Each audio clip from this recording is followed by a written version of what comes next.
Is Notion right for your organization? Now that it's 2024, you're probably thinking about changing it up a little. And maybe you're considering whether you and or your team or organization are ready to adopt Notion more into your day-to-day, week-to-week, or month-to-month planning. In this video, I share my perspective on why and how you know if Notion is the right tool for you and everyone else that might be impacted by your decision. So I'm going to be going through these toggle lists to sort of share my perspective on if Notion is right for your organization. Before we get started, I also have a few YouTube playlists, my perspectives on Notion, learning Notion basics, Notion automations, and Notion formulas. I'll link each of those playlists in the video description below in case you want to dive deeper into Notion before watching further. So why I think Notion is effective. I think Notion is effective because it provides a really great way to digitize business systems. I think at this point, if you're not using a tool online, you're lagging behind. And I think there's that new tool coming out every single day. There's AI that's being thrown around in conversations between coworkers, between executive leadership, so on and so forth.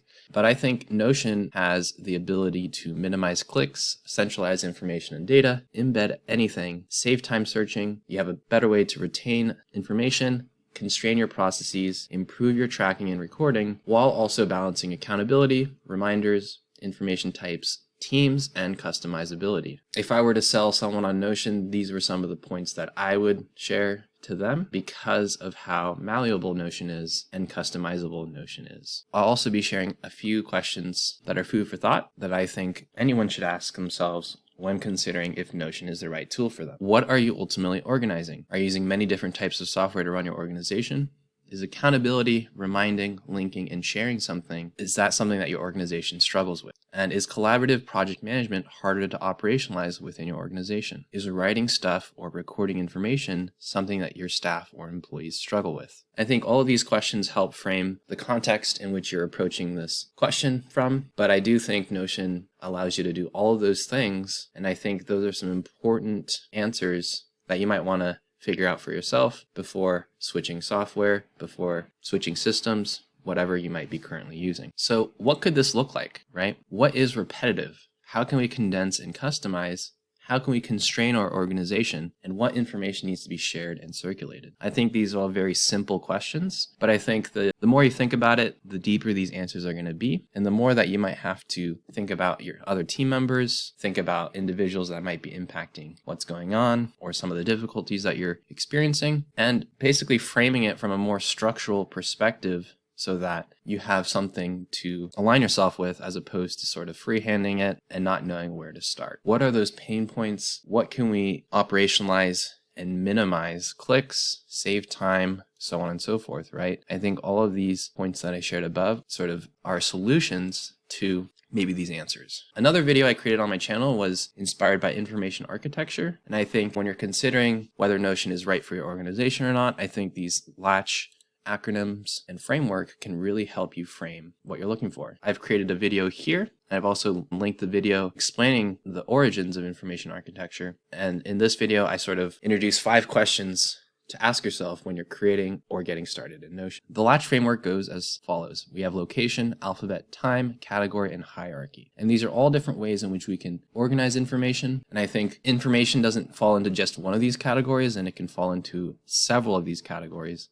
And I think all of these things are really important to think about when considering if Notion is the right tool for you. Every company is different, every organization and team is different, and so it's really important to have basic knowledge of how you might want to start organizing information to begin with, and what that might look like before even digging into Notion further. I highly recommend watching either of these videos, as well as exploring some of my playlists to get a sense for what is possible. The last thing that I think is really important when considering Notion as a potential tool are the organizational biases that might exist within your team, within leadership, whatever it might be, and how that might intersect with some of these questions I introduced and some of the content I've shown on this channel. Credit to Farnam Street, how you see the world, how you see yourself, how you process new information, how you approach challenges and opportunities that come your way. These are all things that are going to influence your take on Notion and perhaps the decision makers that might give you the yes or no to proceed with Notion. I've also linked the 4 villains of decision making, as oftentimes you might not be the person calling the shots and you might have to be doing the convincing or the persuasion to upper management or executive leadership leadership to potentially pivot to Notion. And again, this is credit to Farnam Street.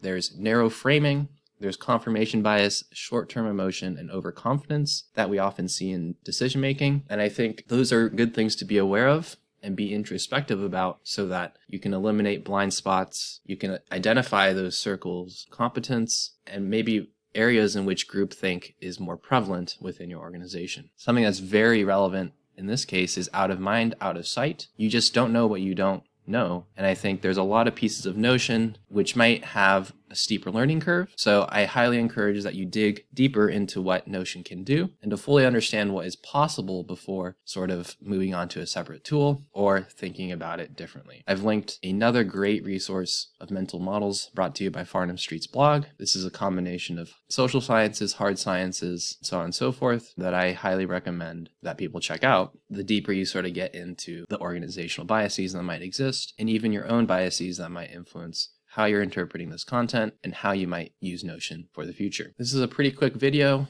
I know that every organization is different, and I know that this is a very fast video to sort of give you a basic overview into whether Notion might be right for you. But at the end of the day, I highly recommend exploring and searching my YouTube channel to see what might resonate with you. Again, I have a playlist dedicated to my perspectives on Notion, learning Notion basics, exploring Notion automations, and above all, Notion Formulas 2.0. I think Notion Formulas 2.0 is maybe something to check out later if you're brand new to Notion, and I'd highly recommend starting with the Learning Notion Basics playlist so that you can get a better understanding for how to start and how to start using Notion right away. If you're interested in scheduling a 15-minute call with me, you can do so within the video description below, and I hope that 2024 brings you much joy, much love. I hope my YouTube channel can provide some more context in whether Notion is right for your organization. Thanks for watching, like and subscribe, and I'll see you in the next one.